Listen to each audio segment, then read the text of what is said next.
You've heard of the Roman Empire. You've studied ancient Egypt. But there's one civilization that quietly revolutionized the world, and then vanished into history's shadow. The Song Dynasty. They invented paper money. They used gunpowder long before Europe had cannons. Their cities had night markets and running water when London was still lighting its streets with torches. But here's the twist. This golden age ended not with glory, but with betrayal, political rot, and a final act of desperation so painful, it's rarely spoken about. By the end of this story, you'll understand how one of history's most intelligent, creative, and advanced empires collapsed from within, and why that fall still echoes in China today. So sit back, because the rise and fall of the Song Dynasty is nothing short of cinematic. You and I live in a world built on systems: banking, bureaucracy, mass production, and complex trade. Most of us assume these came from the modern era. But many of those systems were developed 1,000 years ago, in the Song Dynasty. And yet, when people talk about Chinese history, it's all Qin Shi Huang, the Great Wall, the Tang poets, or the Mongol invasion. The Song Dynasty gets forgotten, skipped over, but this is the dynasty that laid the foundation for modern East Asia. This story matters, because what made the Song powerful is also what made them fragile. And by understanding how they rose and how they fell, you'll gain a whole new lens on how empires succeed and why they crumble.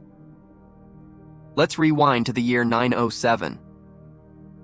China had just fallen into chaos. The once mighty Tang dynasty, a superpower of poetry, military might, and trade, had collapsed under the weight of rebellion and corruption. For over 50 years, the country splintered into warlord factions, each one declaring their own kingdom, building their own armies, and taxing the peasants to the brink of death. It was a nightmare. The era was called the 5 Dynasties and 10 Kingdoms, which is basically a poetic way of saying everyone fought everyone and no one won. But amidst this chaos, one man, Zhao Kuangyin, saw a way forward. He wasn't born into power. He earned it. Not with bloodline, but with brilliance. He was a general under the later Zhou, one of the many warlord dynasties. Respected, strategic, quietly ambitious. And one winter morning in 960, while on campaign, his soldiers staged a coup. But for him, they draped a yellow robe over his shoulders, the imperial color, and declared him emperor. Just like that. But here's the twist. Instead of executing his former bosses or starting a new reign of terror, he invited his rivals to retire. He gave them pensions, estates, and comfort. He chose diplomacy over domination. This man became Emperor Taizu, the founder of the Song Dynasty. And what he did next changed China forever. Most Chinese dynasties relied on brute force to hold power. Taizu didn't. He was a general, yes, but he was also a visionary. His belief? To avoid the chaos of warlords, you must weaken the military class and empower the scholar class. So he built the world's most advanced civil service system. You didn't get promoted through birth or sword. You passed exams on literature, law, governance, and philosophy. It was a bureaucracy based on brains, not blood. And it worked. For the first time in centuries, China stabilized. Cities grew, trade exploded, art flourished. Kaifeng, the Song capital, became one of the largest and most advanced cities in the world. Imagine this. A city of over 1 million people, with paved roads, public schools, post offices, and even nightlife. That was Song China. And it all began with one general, who chose the pen over the sword. Now here's where it gets fascinating. Most empires measure success in territory, but the Song, they measured it in governance. Education was everything. If you wanted power, you had to study Confucius, memorize poetry, and write essays better than the next man. Officials weren't chosen by wealth, but by exams so difficult, many spent their entire lives trying to pass. It created a system of meritocracy, centuries before the West even imagined the idea. Even more shocking, this led to one of the most peaceful internal societies in Chinese history. Yes, there were corrupt officials. Yes, there were court politics. But the average farmer? He could write, he could read, he had a village teacher, And he knew that his government official had once sat through the same exams he did. In a world of kings and tyrants, that was revolutionary. But what if I told you that the very system that made the Song great would also be the seed of its destruction? That valuing scholars over soldiers would leave the empire vulnerable to enemies it couldn't talk its way out of?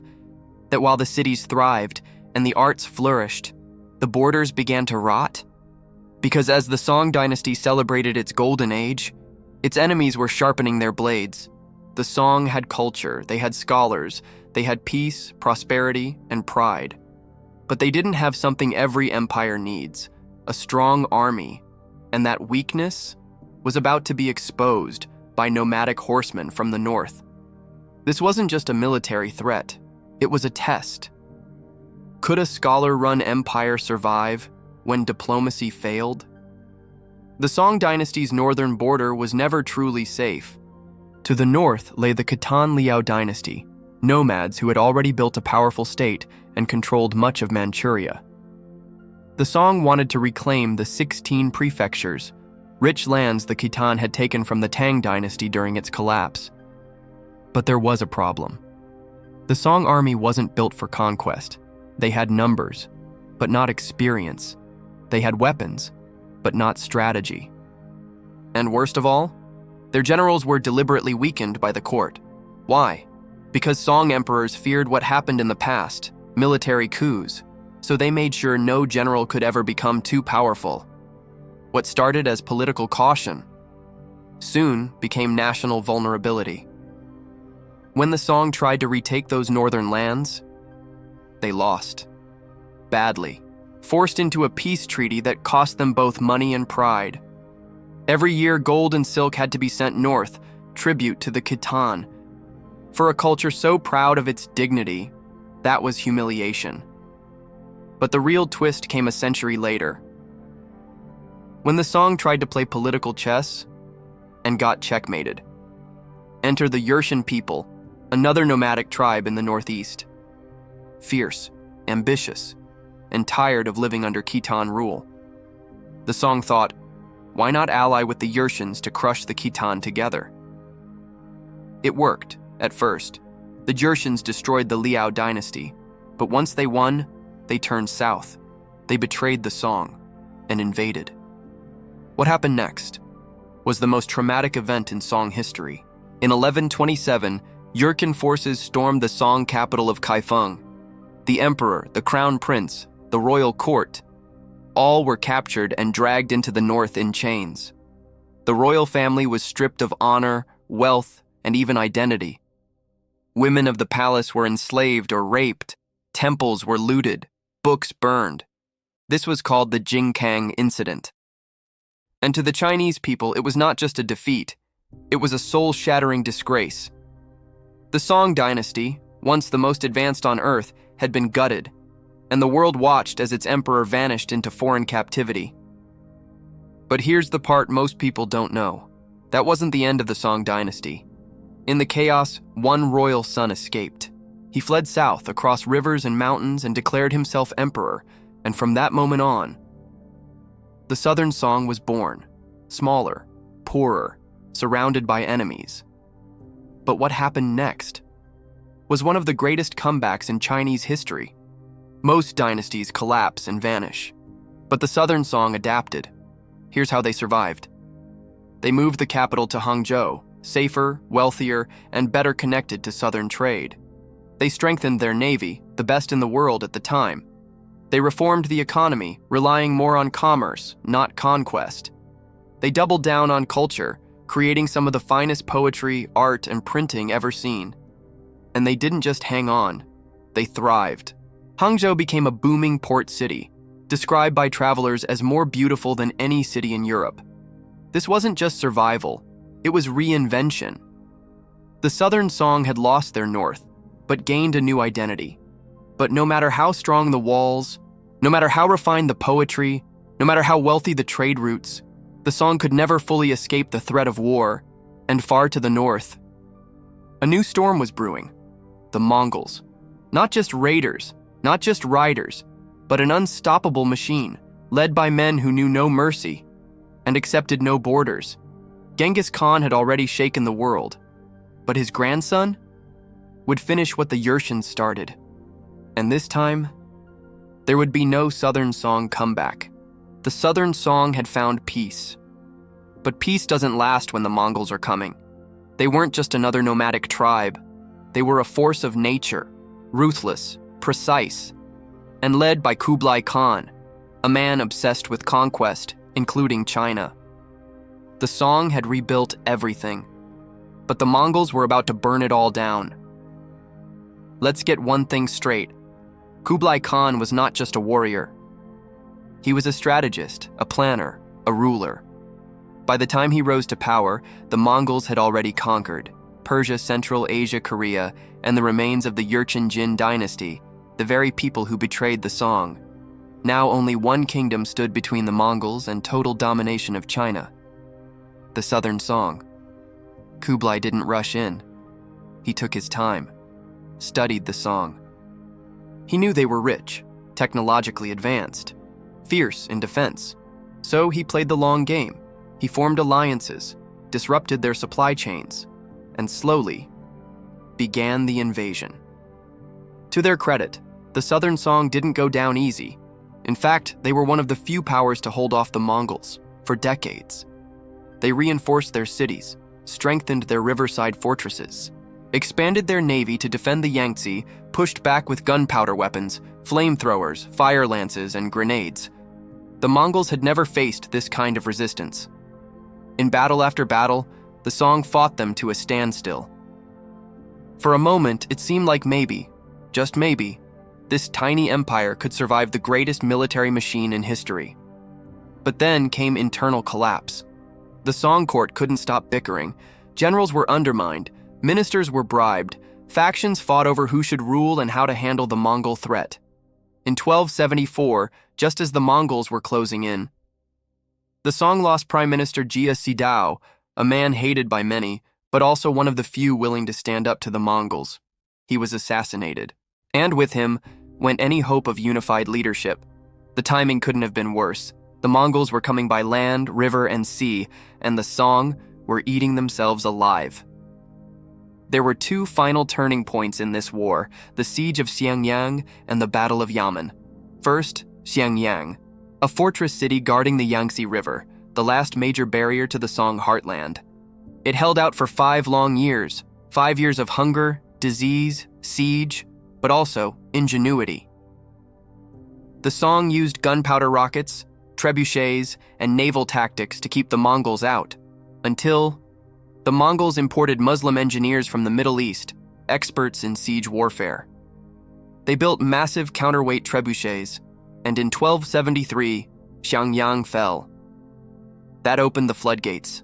Within a year, the Mongols had crossed the Yangtze. Now, the Battle of Yamen. The last Song emperor, a 7-year-old boy named Zhao Bing, was surrounded at sea. The Song navy made a desperate final stand. Ships were chained together to form a floating fortress. But the Mongols attacked from every side. They used fire, ambushes, and speed. One by one, the Song ships fell. Realizing defeat was inevitable, the young emperor's guardian, Lu Xiufu, took Zhao Bing in his arms and jumped off a cliff into the sea. The boy drowned, and with him, so did the Song Dynasty. But here's what no textbook tells you. The Song Dynasty didn't just fall, it was erased. Its legacy was buried under Mongol rule, its scholars silenced, its inventions claimed by later dynasties. And yet, the ideas they planted, the systems they built, would shape the next 800 years of Chinese civilization. In Part 4, we'll explore how the Song Dynasty's influence lived on, even after its physical destruction. The last Song emperor drowned. The capital was gone. The Mongols ruled everything. But the Song Dynasty wasn't really gone, because while their empire died, their ideas lived on. In fact, much of what made modern China modern, bureaucracy, education, innovation, started with the Song.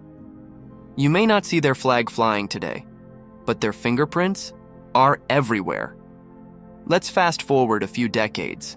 The Mongol-led Yuan dynasty ruled China after the fall of the Song, but Mongol rule was harsh, foreign, and resented. By 1368, it collapsed, replaced by the Ming Dynasty. And guess what? The Ming didn't go back to Tang traditions. They looked to the Song. They revived the civil service exams. They restored Neo-Confucianism as state ideology. They used Song economic models, banking systems, and local governance techniques. They continued Song innovations in printing, irrigation, and metallurgy. In a way, the Ming Dynasty was just Song 2.0. So while the Mongols crushed the Song militarily, they couldn't erase its influence. That's legacy. Here's a mind-bending fact. By the time Europe was in the early Middle Ages, Song China had already invented paper money, movable, type printing, gunpowder weapons, advanced astronomy tools, large-scale canal locks and bridges, an early form of capitalism. Their cities were cleaner. Their hospitals were better organized. Their economy was the largest in the world. One example? Susung's clock tower, a mechanical astronomical tower with an escapement mechanism, a full 600 years before similar technology showed up in Europe. Another? Gunpowder grenades and flamethrowers, used in battle centuries before the invention of European cannons. If the Industrial Revolution had happened in the 12th century, it would have started in Song China. The problem wasn't invention, it was invasion. Even as rulers changed, the Song mindset stuck. The belief in merit over bloodline, the elevation of education and civility over brute force, the love of art, poetry, and nature as part of statecraft, and the quiet but radical idea that a government should serve the people, not just control them. These weren't just political ideas. They became cultural DNA. Ask any Chinese student about Zhu Xi, the Song philosopher who shaped Confucianism as it's practiced today. Ask any bureaucrat about the exams they had to pass. The framework? Still Song-inspired? Ask any historian where China's scholar gentry system came from. And the answer will always lead back here. So if the Song Dynasty gave the world so much, why is it barely mentioned? Why don't we talk about it like we talk about the Greeks, Romans, or even the Tang? Maybe because the Song's greatest weapon wasn't war. It was thought. It was order. It was quiet strength. And in a world obsessed with conquest and collapse, we often miss the real story, that some of the greatest powers in history didn't roar, they whispered, and that whisper still echoes today. You might be wondering, what does a 1,000-year-old Chinese dynasty have to do with my life today? Well, if you've ever used paper money, if you believe in merit-based hiring, if you've relied on printed books, government exams, or urban infrastructure, then you're living in a world the Song helped build. More importantly, their rise and fall offers a timeless lesson. Intelligence without unity is fragile. Progress without defense is vulnerable, and peace, while beautiful, must be protected. The Song Dynasty rose through wisdom and fell through division. That's not just history, that's a warning. A child emperor drowned. A dynasty that once lit the world was extinguished. No fanfare, no grand tomb, just silence. But if you listen closely, the Song Dynasty is still speaking, not in monuments, not in wars, but in ideas. Because some dynasties dominate the battlefield. The Song, they conquered time. Let's go back to where we started, an empire that rose not through war, but wisdom. That ruled not with iron, but with ink. That created paper money, printing presses, and multi-level government systems, and was centuries ahead of its time. But the same things that made the Song extraordinary made them vulnerable. By weakening the military, they gained internal peace, but lost the ability to protect their borders. By empowering scholars, they built the world's first meritocracy, but paralyzed themselves with infighting. By prioritizing trade, cities, and culture, they left themselves exposed to empires that valued conquest more than civilization. And in the end, it wasn't the Mongols that destroyed the Song. It was the Song who dismantled themselves. Here's the plot twist. The Mongols won the war. But the Song Dynasty won the future. The Mongols ruled China for less than a century. The Ming Dynasty, built on Song principles, ruled for nearly 300 years. And even the Qing Dynasty, the last imperial power, used Song-based systems of law and administration. Today's Gaokao college entrance exam in China, it traces its roots back to Song-era testing. Modern Chinese cities still reflect Song-era urban planning. The foundations of Asian economics, diplomacy, and bureaucracy, all planted by the Song. So yes, their empire fell, but their influence never did. If you've made it this far, here's the truth no one tells you. The world doesn't always reward the wisest. It rewards the most prepared. The Song Dynasty had the brains, the breakthroughs, the beauty, but they underestimated what it takes to protect greatness, to defend legacy, to stay strong when the world comes for you. And maybe, just maybe, there's something in that for all of us. Whether you're building a business, trying to hold your family together, or carving out a life in a chaotic world. Remember, progress isn't just about creating new things. It's about protecting what you've already built. Let's recap the Song Dynasty in 60 seconds. Founded in 960 by a general who chose peace over war. Built the world's first merit-based civil service, revolutionized global technology. Paper money, printing, and gunpowder lost the North to betrayal, but rebuilt stronger in the South. Resisted the Mongols for decades, until betrayal and division brought collapse, died in 1279 with the drowning of a child emperor, yet shaped the modern world more than any dynasty before or after. That is the Song Dynasty. An empire of minds, a civilization that whispered louder than most kingdoms ever shouted. History isn't just dates and empires, it's people. Imagine the scholar who spent 30 years trying to pass the civil exam, the merchant who risked his life sailing from Fujian to Arabia, the soldier on the river, watching the Mongols approach, knowing it's over, the child emperor, clutching his guardian's sleeve, asking if they'll survive. These aren't characters, they were real, and they lived through something unbelievable. So if you've ever felt like your efforts go unnoticed, if you've ever felt like your story might be forgotten, let this remind you, even the quietest empires leave the loudest echoes. If you found this story powerful, you'll want to see what came next. The rise of the Ming Dynasty and how they reclaimed China after the fall. Hit that subscribe button. Leave a comment. What surprised you most about the Song Dynasty? And make sure you turn on notifications, because the next story will shake everything you thought you knew about Chinese history. This isn't just a channel. This is a time machine. And remember, the smartest empires don't just rise, they ripple.